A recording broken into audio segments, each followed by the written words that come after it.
Hey Tim, hey everyone else, welcome back to 4 Running Shoes. Bit of a different week for me this week. This is kind of the first week in, since January that I haven't hit my goals, haven't run all of the runs that I had planned. I've had an extremely consistent kind of first half of this year. We're not quite halfway through the year, but the first 5 months of this year have been just super consistent. I've only missed, until this week, one run, or maybe 2 runs all year. And I'm really happy about that. So this week I've been sick. I had a cold. I kind of talked about that briefly last week. I think partly because there are colds going around. I don't have the flu. I don't have COVID or anything. I've had a cold. I had a chesty cough, which I don't, when I say I don't run with it, I was running a bit with it during hard week. So that doesn't help.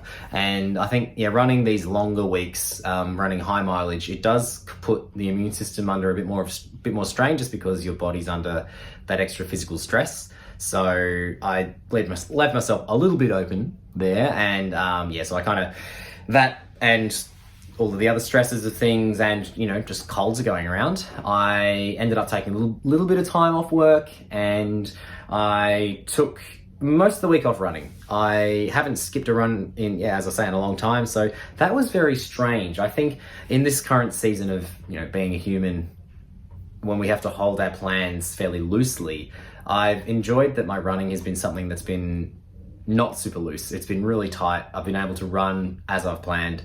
And so it kind of threw me off a bit, I think, not being able to run as I would this week. Even though this was an easy week, that was the plan. And so the goal was to recover from my illness and to have fresh legs going forward. And I did those things, but not having 2 extra runs in there was strange. However, on Saturday, I was feeling ambitious. I was feeling better, and I thought, I haven't done a 5-kilometer time trial in a very long time. And Tim, you're speaking about how you're looking to do this race later on, and so I thought, I just want a bit of a benchmark. I want to know what I can do. And I thought I was on fresh legs, and I was on fresh legs. So I took myself down to my local ParkRun. I haven't done a ParkRun since 2018. It's been over 4 years in between my ParkRuns, and I was quite into parkruns for a while. Tim, you got me onto that back in 2017, and really was enjoying it. And then I stopped doing parkruns when I stopped running, and then when I've gotten back into it, I've kind of kept Saturdays as my long run day, and so it just hasn't fit. But I really appreciate parkrun, the community, the volunteers, and I'm toying up what getting back into it more regularly would look like. Just realized I finished the video without actually explaining what ParkRun is. ParkRun is an international organization. They have volunteer-run events every week. So Saturday mornings here in Australia, 8 o'clock for most of the country, 7 o'clock in the morning if you're in Queensland. And they're great. They're 5-kilometer time trials. You have a barcode that you scan once you've crossed the line, and that records your time.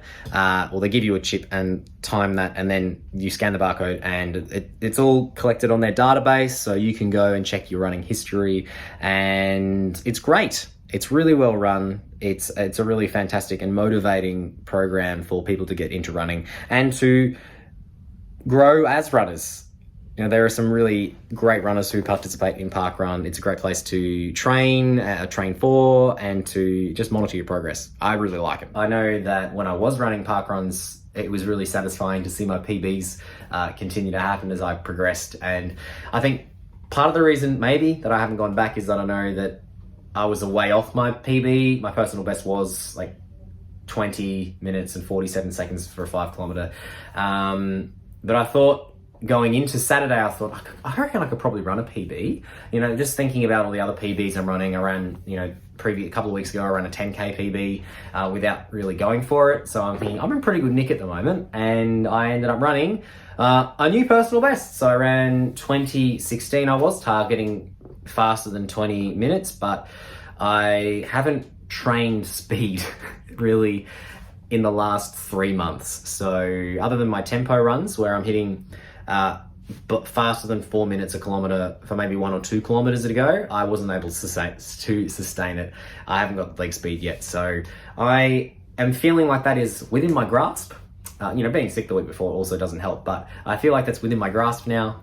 So I'm going to be getting back into my speed training. So that brings me to the next couple of weeks. I am noticing that there's a lot of sickness going around. As a teacher, this time of year, we generally are sick the whole time, so I'm keen to not be sick the whole time, especially, COVID's going around and the flu's going around, and I want to give my immune system a bit more of a chance. So I'm thinking my long weeks are going to still be long. My hard weeks, I'm still going to keep them as 70 kilometers, but I think my medium weeks, I'm not going to run as far. I'm thinking I'm just going to target like 50 kilometers, and in doing so, also have 2 key runs that are speed. So next week, my plan is to run 50 kilometers over 5 runs, 2 of which will be specific speed training runs. So I'm gonna reintroduce intervals. Finally, I haven't run intervals. I don't think I've run intervals this year. So I'm gonna reintroduce intervals and then make sure my tempo runs are also happening. So 2 of those runs will be that. I think I've got a commute to work in the plan as well somewhere, and my long run won't be a half marathon, but it'll still be 16 kilometers or the 10 mile. So we'll get that in as well, which will be good. So thank you for watching this video. Tim, I'm pleased to hear that you are in the process of recovering from your foot injury. I hope that you can continue with that and that next week you're able to have a fantastic week. I am looking forward to hearing about that on Thursday. Thank you once again for watching. Take care. You'll see me next Tuesday. Check out Tim's video on Thursday, and we'll see you then.